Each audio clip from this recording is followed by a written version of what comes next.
So this is the fence that was built by the Obama administration. And then when the Trump administration came in, they were going to continue this up the hill because there was no fence up the hill. And they purchased all this material to complete the fence. And then the day that President Biden came in, he signed an executive order at the fence not be completed. So all of this material that goes down there for a mile, these miles of material have been just sitting there rusting out of apparently political pettiness. I have served as the chairman of the Yuma County Republican Party for 10 years. Kennedy was only the second Democrat that ever requested a border tour. Are you serious? Yeah. So nobody actually ever came to really find out about the border and some of the challenges here. I'm at the border wall around Yuma, Arizona. It's about 2 o'clock in the morning. We've watched about 150 people come across. I was expecting that most of the people would be from Central America.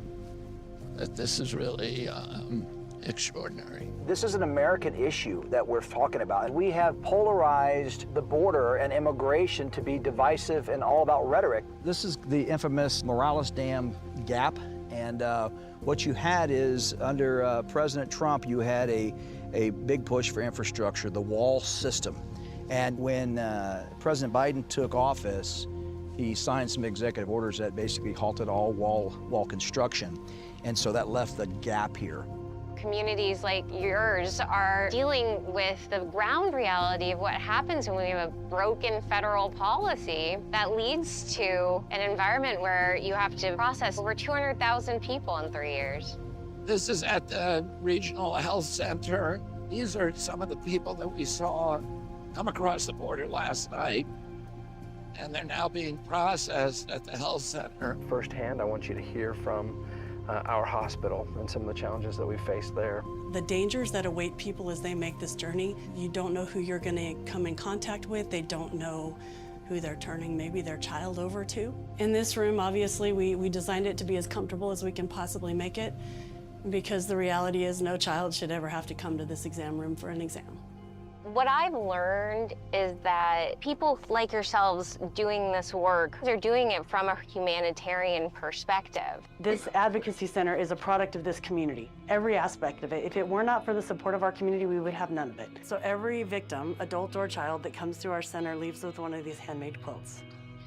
You cannot buy hygiene equipment or diapers with a SNAP card. And if I'm trying to help somebody make decisions toward their safety and that of their kids, I have to help them meet their own basic needs. This stuff is stuff that we offer anytime that becomes a deal breaker toward making a decision toward getting out of a violent situation. What you've accomplished in serving the community, the migrant community, and from a place of grace and heart and knowing the truth of what these individuals are going through, that to me is just an example of what's possible. This has been an extraordinary trip for me because on the one hand, last night, I witnessed this dystopian nightmare of this uncontrolled flow of desperate humanity crossing the border and converging here because of misbegotten policies by high leadership of the United States, and landing in this community that has the other side of America, the best that we can represent to ourselves, to the rest of the globe. But after visiting the border, I've come to understand that the open border policy is just a way of funding a multi-billion-dollar drug and human trafficking operation for the Mexican drug cartels.